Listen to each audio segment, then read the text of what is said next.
So where does that leave you? I am pissed for the American people. This is absolute bullshit, and it's absurd that we are in a body with 435 members. Everybody has a responsibility to serve their district, to serve their constituents.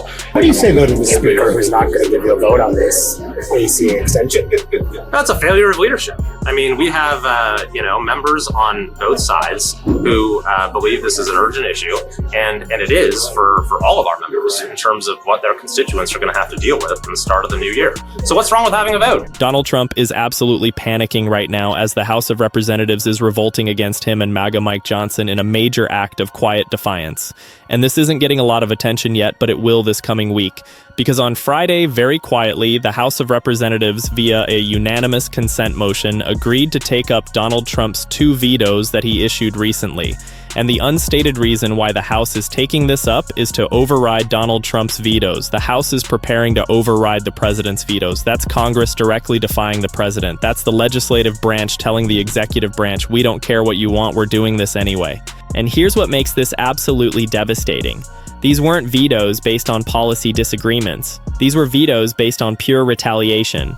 Trump vetoed a bill to provide clean water to 50,000 people in Colorado because he's mad at Lauren Boebert for signing the Epstein discharge petition. Trump vetoed funding for the Miccosukee tribe because they opposed his alligator Alcatraz concentration camp. These are petty, vindictive vetoes, and now the House is revolting. But real quick, before we get into this, let's be honest. You can't really trust mainstream media anymore. That's why we built National Brief Network to bring you real stories, real context, and no corporate spin. If you want to stay ahead of the headlines, please subscribe because you might think you are but aren't. Your subscription actually matters here. Alright, let's get into what's actually happening. The House Press Gallery posted this very quietly. The clerk read a veto message from the president regarding H.R. 1131, finished the Arkansas Valley Conduit Act, and H.R. 504, the Miccosukee Reserved Area Amendments Act. Then shortly thereafter, the chair asked for unanimous consent to consider veto messages for H.R. 1131 and H.R. 504 to take place on January 8, 2026. Agreed to without objection. So what does that really mean? The House will consider overriding Donald Trump's 2 vetoes. Now let me walk you through what each veto targeted.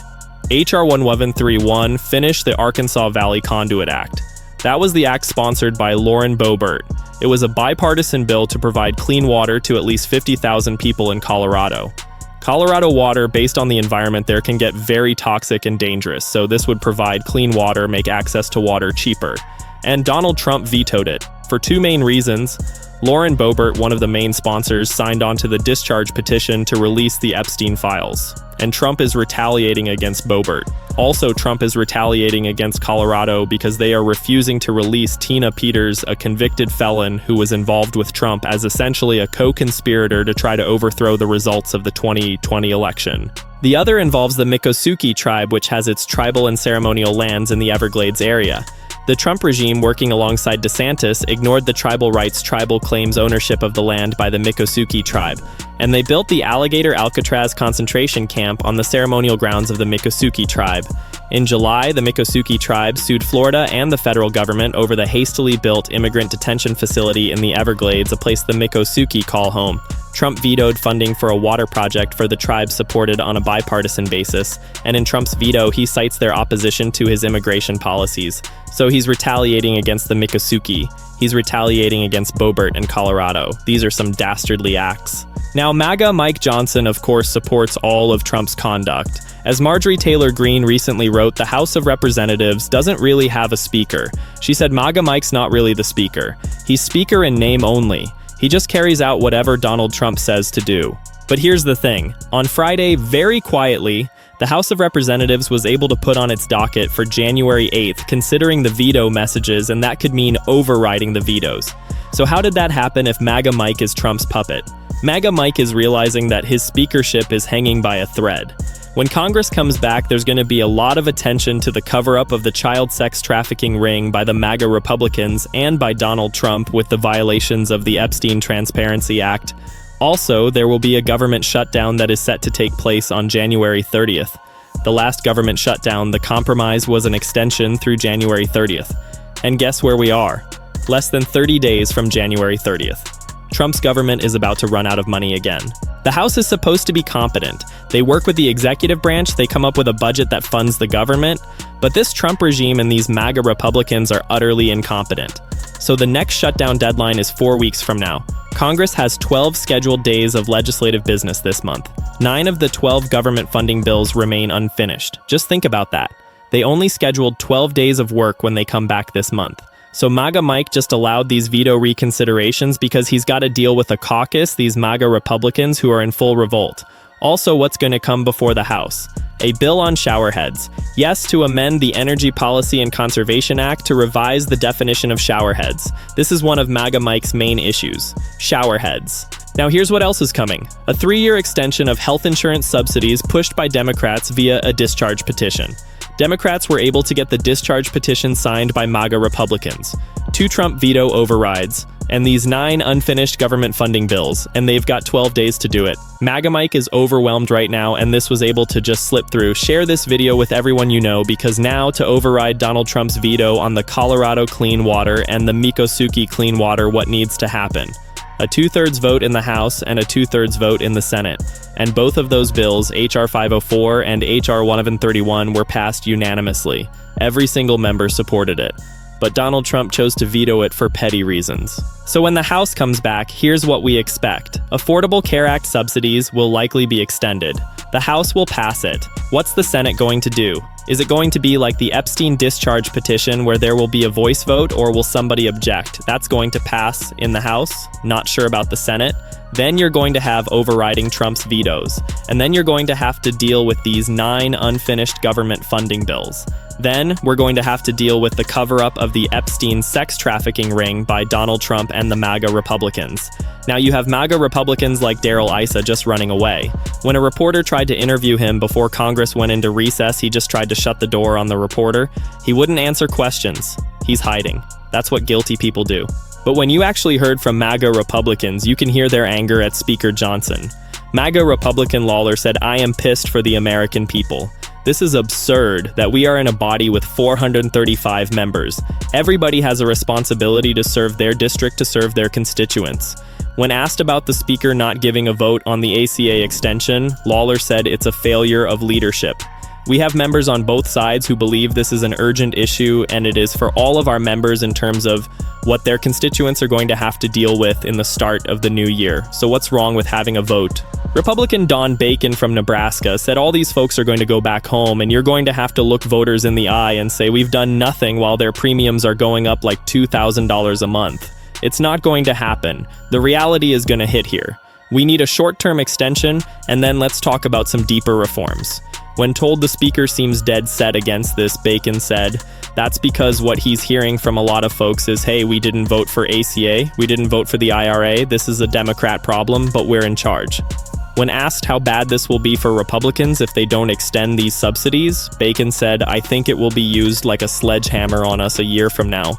The reality will be bad. Think about what that means. Republicans are admitting that not extending ACA subsidies will be used as a sledgehammer against them in the midterms. They're admitting that voters are going to punish them for this. They're admitting that doing nothing is political suicide. And yet MAGA Mike won't bring it to a vote because Trump doesn't want him to. That's the kind of leadership failure we're seeing. Senator Tom Tillis said, we got to release the video, we got to get the Epstein files released, we got to get any videos that do not in any way compromise mission integrity down there. Just get the stuff out there. Even Republican senators are breaking with Trump on the Epstein cover-up. Make sure you're subscribed to National Brief Network, because MAGA Republican Brian Fitzpatrick said if you don't have a better plan, then get on board with ours. But doing nothing is not an option. I've heard so many people in the Republican conference rail on the Affordable Care Act rail, on Obamacare rail, on the premium tax credits. And if you want to criticize something, that's okay, as long as you have a better alternative. But here's the thing, they have never offered a better alternative. We went down this healthcare path my freshman term. I voted against the repeal of the ACA. I thought the replacement was insufficient, it was hastily put together, not well thought out. And here we are, 8 years later, and they still have not been able to put together an articulable plan that's going to work for everyday Americans. Is a premium tax credit structure perfect? No, it's not. I don't like the fact that there's no income caps. I don't like the fact that the money all goes to the insurance company rather than having some go to the individual. But right now, with a cliff upon us at the end of the year, I think we have to extend it out a minimum of 2 years with guardrails with income caps. This is a Republican saying we have to extend Obamacare subsidies. This is a Republican admitting his party has no alternative plan. This is a Republican breaking with Trump and MAGA Mike on healthcare. The revolt is real. And to remind you, the discharge petition on Epstein wasn't the only discharge petition. There was also a discharge petition regarding collective bargaining by federal employees after Donald Trump and MAGA tried to block that. And then you have Congress setting a vote to override Trump's vetoes regarding the Miccosukee and Colorado. So that's where we're at now. Multiple fronts of Republican revolt against Trump. Multiple discharge petitions forcing votes. Multiple Republicans publicly criticizing leadership. Multiple veto overrides being prepared. This is a full-scale rebellion happening inside the Republican caucus. Now here's where it gets really interesting. MAGA Mike's situation is so precarious. He's caught between Trump's demands and his caucus's revolt. Trump wants Mike to block ACA votes. The caucus wants ACA votes. Trump wants Mike to protect his vetoes. The caucus wants to override the vetoes. Trump wants Mike to cover up Epstein. The caucus wants Epstein transparency. Mike can't please both sides. And his speakership is hanging by a thread. Marjorie Taylor Greene already said he's speaker in name only. That's Trump's closest ally in Congress saying MAGA Mike has no real power, that he's just Trump's puppet. And when your own allies are publicly questioning your authority, that's when you know you've lost control. The fact that Mike allowed the veto override to be scheduled without objection shows he's desperate. He's trying to give his members something. He's trying to release some pressure. He's trying to avoid a speaker vote that he might lose. So he let this slip through. He let the House schedule veto overrides for January 8th. And what happens next? Those overrides are going to happen. To override a veto, you need 2/3 in the House and 2/3 in the Senate. Both bills, H.R. 504 and H.R. 1131, passed unanimously originally. Every single member voted yes. That means there's overwhelming support. That means Trump's veto was purely political retaliation, not policy disagreement. And here's what makes this situation so significant. When a president vetoes a popular bipartisan bill for petty personal reasons, Congress tends to override. Because members don't want to be seen as supporting the president's vendetta. They want to be seen as supporting their constituents. So what happens on January 8th? The House will vote to override Trump's veto on Colorado clean water. If 2/3 vote yes, the veto is overridden in the House. Then it goes to the Senate. If 2/3 of the Senate vote yes, the veto is completely overridden. The bill becomes law without Trump's signature. Same process for the Miccosukee water bill. House vote, Senate vote. If both chambers get 2/3, the veto is overridden. And given that both bills passed unanimously originally, the math strongly favors override. That would be a massive embarrassment for Trump. A sitting president having his veto overridden by his own party. That's a public humiliation. That's Congress telling the president, we don't care what you want. That's the legislative branch asserting its power over the executive. And it would set a precedent. If Congress can override Trump on these vetoes, they can override him on other things too. They can override him on budgets. They can override him on policies. They can override him whenever he steps out of line.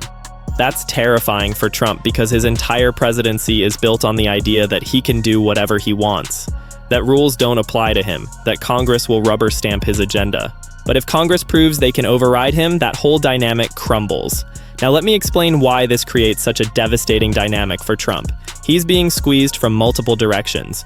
You have the House preparing to override his vetoes. You have Republicans demanding votes on ACA subsidies. You have senators calling for Epstein file releases. You have members publicly criticizing MAGA Mike for following Trump's orders. You have a government shutdown looming in 4 weeks. You have 9 unfinished funding bills and only 12 days of scheduled work. All of these pressures are accumulating, all pointing in the same direction.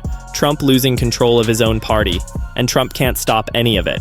He can't prevent the House from overriding his vetoes. He can't prevent Republicans from signing discharge petitions. He can't prevent senators from demanding Epstein transparency.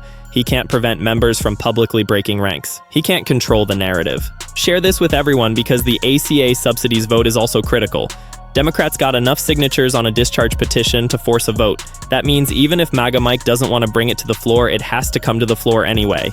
That's the power of a discharge petition. It bypasses leadership. It forces a vote through sheer member demand. And when that vote happens, it's probably going to pass. Because Republicans in swing districts know that letting ACA subsidies expire would be political suicide. Their constituents would see massive premium increases.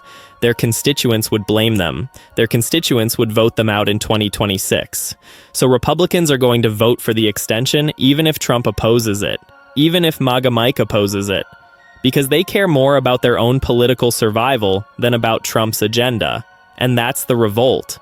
That's Republicans putting their own interests ahead of Trump's. That's the party fracturing. The government shutdown deadline adds another layer of chaos. January 30th is 4 weeks away.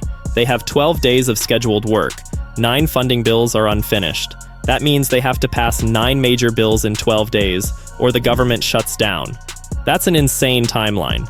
That's basically impossible without total cooperation and focus. But here's the thing. They're not focused. They're dealing with veto overrides. They're dealing with ACA votes. They're dealing with Epstein cover-ups. They're dealing with internal caucus revolts. They're dealing with Trump's constant demands and threats. How are they supposed to pass 9 funding bills in that environment? They probably can't. Which means another shutdown is likely. Which means more chaos. Which means more damage to Trump and the Republican brand. The Epstein cover-up issue keeps coming back because Republicans can't make it go away. They violated the Epstein Transparency Act. They're hiding files. They're blocking releases. And their own members are demanding transparency. Tom Tillis saying release the videos. Other senators saying release the files. Discharge petitions forcing votes. This issue won't die because there's bipartisan demand for truth. And the more Trump tries to cover it up, the more it looks like he's hiding something. The more it looks like he's protecting someone. The more it looks like he's guilty. So the cover-up is backfiring. Instead of making the issue go away, it's making the issue bigger. It's creating more suspicion. It's creating more demands for transparency. It's creating more political pressure. The bottom line is this: Trump's vetoes have backfired. Instead of punishing his enemies, they've united Congress against him. Instead of showing strength, they've exposed weakness. Instead of asserting control, they've proven he's losing control. The House is preparing to override his vetoes. Republicans are publicly breaking ranks. Members are demanding votes Trump opposes. Senators are calling for transparency Trump wants to block. A government shutdown is looming. And MAGA Mike is overwhelmed trying to hold it all together. This is Trump facing a full revolt in the House. Multiple fronts of rebellion, multiple Republicans defying him, multiple votes he can't stop, multiple crises he can't solve, all accumulating, all pointing in the same direction. Trump losing his grip on Congress. The veto overrides will happen on January 8th. The ACA vote will happen. The shutdown will probably happen. The Epstein demands will continue, and Trump can't stop any of it. He can only watch as his party revolts, as his agenda fails, as his authority crumbles. That's Trump facing a full revolt in the House as his veto backfires. The revolt is real. The votes are coming, and there's nothing Trump can do to stop it. This story continues. Stay tuned.